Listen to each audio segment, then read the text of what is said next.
Айтып ем ғой, ол ерекше жан. Ерекше екенін білем, өзім тәрбиелегім. Ендеше оны жіберме, Багира. Адамдық болмысын өзгерте алмайсың.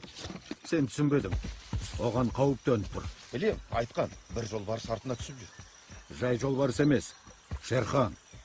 Шерхан деймісің? Бірақ оны адамдар ауылына жіберсең, олар оны бұзат, адамдарға ұқсап кетеді. Оны қасқырларға қайтарайық. Кім еді әлгі? Акела оны қорғайды. Акела енді жоқ. Не?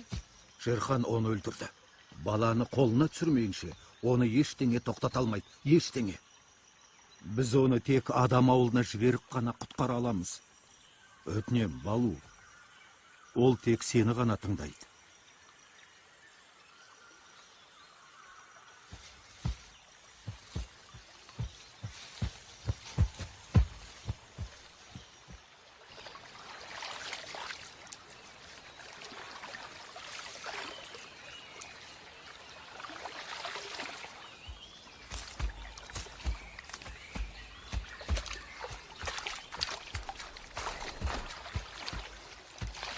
Сәлем, балақай.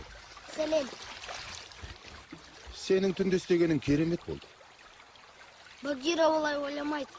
О не дегенің, ол сені мақтан тұтады. Қалжың ба? Жоқ, рас айтам. Мен пілдерге осыншама жақындаған тірі жанды алғаш көруім.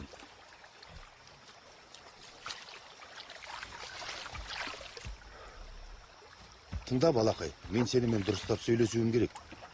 Сонда не жайында? Маған бір ой келді. Ақыры күткен досың келген екен.